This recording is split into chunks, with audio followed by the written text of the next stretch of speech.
Hello everyone, welcome to your anime. So guys, chainsaw man का chapter 99 आ गया है और आज मैं उसका रिव्यू करूंगा। तो बिना टाइम वेस्ट किए चलिए शुरू करते हैं।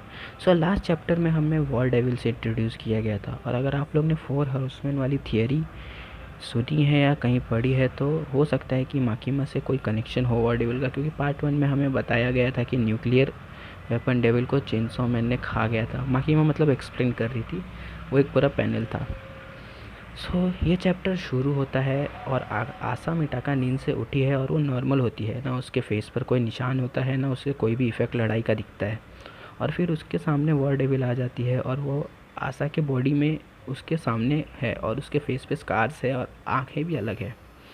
और ये देखकर मुझे हिंट हुआ कि हमने अभी तक ऐसा कोई डेविल नहीं देखा है जो कि ऐसा कर सकता है, जो कि किसी ह्यूमन को कैप्चर भी करे by at the same time उससे ऐसे कनेक्ट भी कर सके, मतलब उसके माइंड के थॉट से उससे बात कर सके एंड ऑल।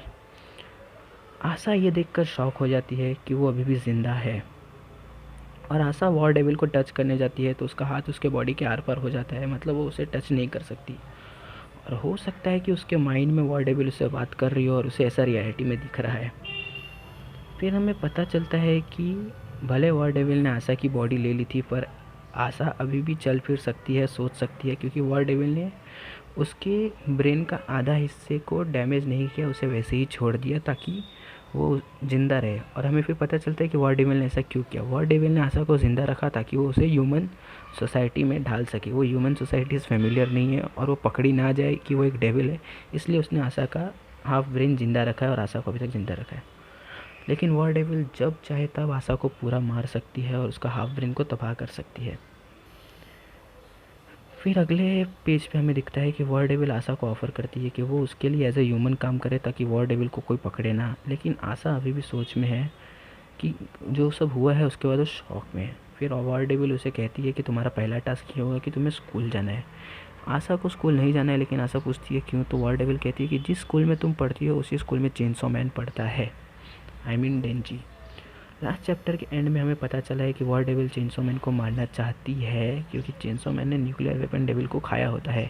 इसलिए वो कहती है कि मैं तुम्हें न्यूक्लियर की उल्टियाँ करवाऊंगी, जैसे कि लास्ट चैप्टर का लास्ट पैनल पे यही था। वॉर को पता होता है कि चेनसो मैन सेम स्कूल में पढ़ता है जिसमें आशा पढ़ती है, क्योंकि उसके पास एक शर्ट का बटन होता है जो कि आशा के स्कूल यूनिफॉर्म का है, और उसे बटन एक डेविल की लाश से मिला है जिसे चेनसो मैन ने मारा था। और ये पता चलने के बाद कि चेनसो मैन आशा के स्कूल में ही पढ़ता है, हमें दिखता है कि आशा के फेस का एक्सप्रेशन चेंज होता है, क्योंकि हमें पता है, हमने लास्ट चैप्टर में पढ़ा है कि आशा को डेविल पसंद नहीं है, आशा को डेविलों से नफरत है। और अब आशा को स्कूल नहीं जाना, बट वॉर डेविल उसे कहती है कि अगर तुमने मुझे ओबे नहीं किया तो मैं तुम्हारे बच्चे हुए ब्रेन पर टेक ओवर कर लूँगी। वॉर डेविल अभी आशा के अंदर है, तो मैं उसे फीमेल कर बुला रहा हूँ, क्योंकि हमें नहीं पता वॉर डेविल का जेंडर क्या है या फिर वो कैसा दिखता है। और ऐसा गहरी सोच में चली जाती है। आशा सोच ही रही होती है, टेंशन में होती है, तभी एक स्टूडेंट आता है उसके पास, जो कि हमें फर्स्ट टाइम दिख रहा है, और आशा उसे ठीक से बात नहीं कर पाती।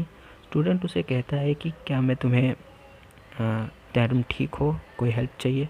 और आशा झिझक जाती है, तभी वॉर डेविल उसके ऊपर टेक ओवर कर लेती है, और फिर वो स्टूडेंट से बात करने लगती है, जैसे कि क्या तुम चेनसो मैन को जानते हो, क्या तुम मेरे बॉयफ्रेंड बनोगे, वगैरह वगैरह।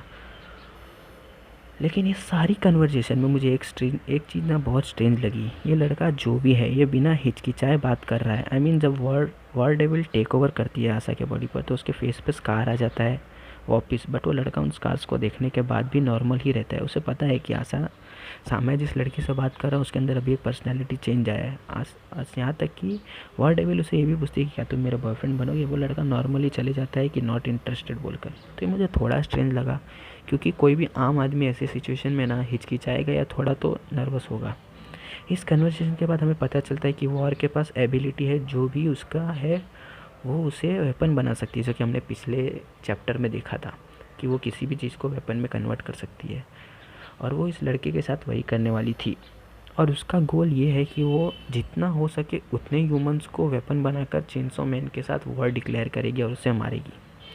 आशा ये सब समझ जाती है और कहती है कि मैं बहुत बुरे सिचुएशन में। उसे रियलाइज़ होता है कि वो अभी बहुत बेकार सिचुएशन में आ गई, वो कुछ नहीं कर सकती है। और फिर वो सोचती है कि वो किसी डेविल हंटर को रिपोर्ट करे, बट वॉर डेविल आशा के थॉट्स भी पढ़ सकती है और वो उसे वार्निंग देती है कि अगर वो उसे मार देगी अगर उसने ऐसा कुछ भी किया तो।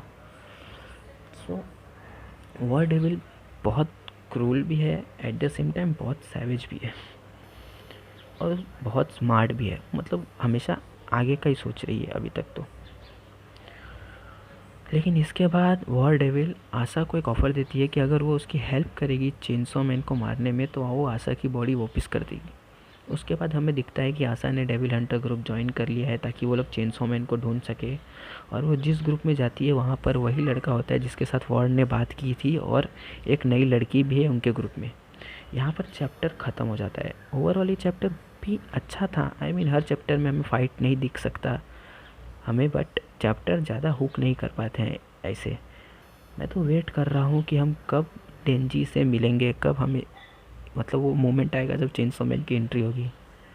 आप सब भी वेट कर ही रहोगे। इस वीडियो के लिए इतना ही गाइज, मैं मिलूँगा आपसे अगली वीडियो में। वीडियो अच्छा लगा तो लाइक करो, चैनल को सब्सक्राइब करो, अपने थॉट्स कमेंट करो। मैं मिलूँगा आपसे अगली वीडियो में, तब तक के लिए की के।